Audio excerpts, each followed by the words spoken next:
working on the ruffles of a dress here.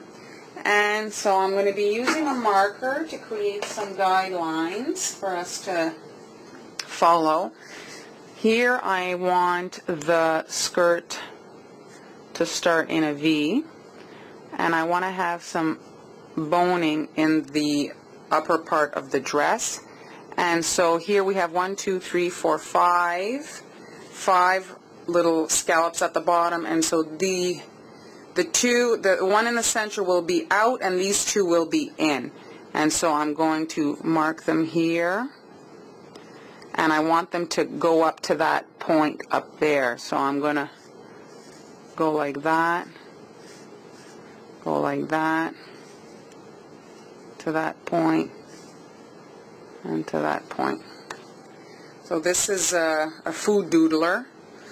Nothing particularly special about that one, since it's just fat. I'm just trying to use it up. And so I've got my super runny icing that I'm going to blob on in these two regions, and then with a paintbrush I'm going to spread it. And if you had too much, if I put too much, well, I'll just spread it to the center and to get it. I gotta get myself some white food color. I do not use it. To me, I hate eating food color, and so I figure if there's one time I can avoid eating it on a white cookie, why would I add it? But in these particular cases where it's just such a thin layer of icing and it becomes kind of translucent, it's not thick enough to really hide the cookie, it might come in handy, I suppose. And so there we go. I've got my kind of back layer of icing on. Ready for the next step. It's important to let that first base of icing to dry, because when you do your piping icing, it will fade into it, melt into it. I dusted the area here with some blue airbrush just for it to give it like a shadow look, since it's coming in from the back. Here is that skirt area that I drew on before, that V. I'm coming up on the bodice here, and up I'm going to come up here. I want the boning to kind of show of the dress. And here is, I'm piping inside that blue line to hide it. I'm going all the way up to that boning area, and again here, all the way up. Here I'm piping up, and there we go.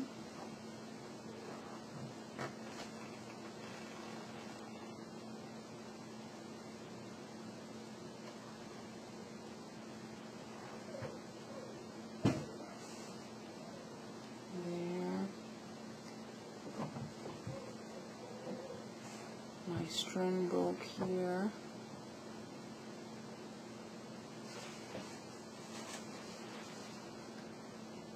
And there we go. And so now I'm going to be flooding here, here, here, these three areas. And so I'm going to leave these in the back as is to create that depth that I'm always looking for. Here I'm going to pipe the center part of the dress first, because I want all my areas, just like a quilted cookie, to be separate and have that look that this is all parts coming together like a real dress. Found this this cutter a little tricky to bake. This area here browned much more and my skirt wasn't baking.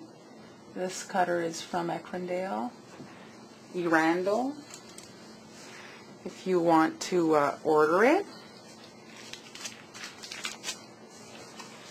And now I can come in and do the skirt area here.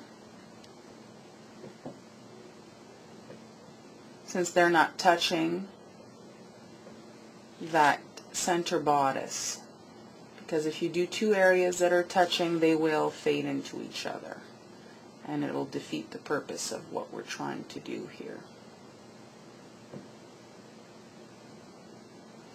You can already see the ruffle of the skirt coming to life here.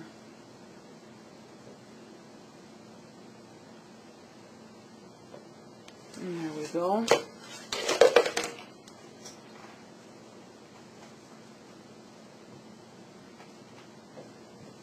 Again, this is just, you know, it's not that complicated to do, and it creates a cookie that isn't flat. Of course, it requires a little bit more steps. But even if you were to pipe the whole thing and flood it all in white, then you'd probably have to come back and do some ruffling or lace detail.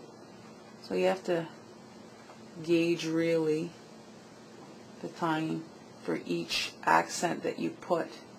When you do this, you can probably cut out some of the other stuff due to the interest that this creates. You see that blue color that I dusted on? That can be, I did it in airbrush, but you can certainly dust it on with a spray, some sort of a food spray, or like a powder that you can just dust on. The only difference is you'll have to wait till it's completely dry if you're using a powder.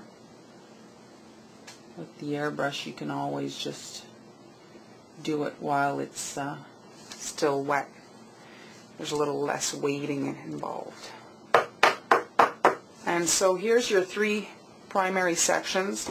As usual, we're waiting for it to crust, and then we will move on to the sides of the bodice and the center of the skirt.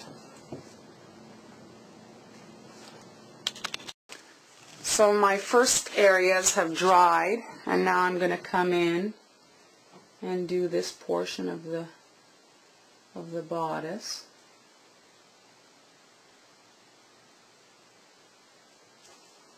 Here. If you wanted the center portion, as I look at it, would have looked nice if I would have done white sanding sugar in that one. Kind of like a you know, sparkly center portion of the princess kind of dress. This can be done in any color. So here I'm coming in to fill the center area. Here now, what's going to happen when I fill, you're going to be more able to see the contrasting blue that I sprayed earlier, the airbrush. I wanted it to look kind of like shadow inside of the fold, you know.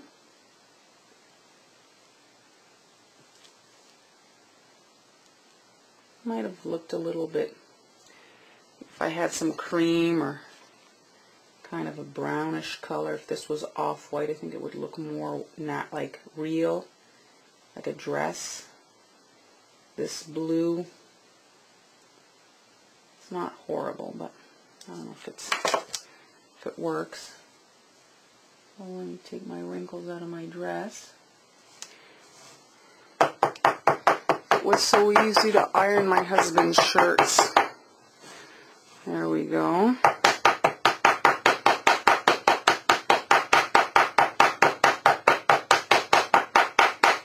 And there, the dress is got a few more little things, but it should fade away. And once this is dry, I'll be able to come in and do some ruffles and a ruffle here at the top, whatever other little details you might want to add.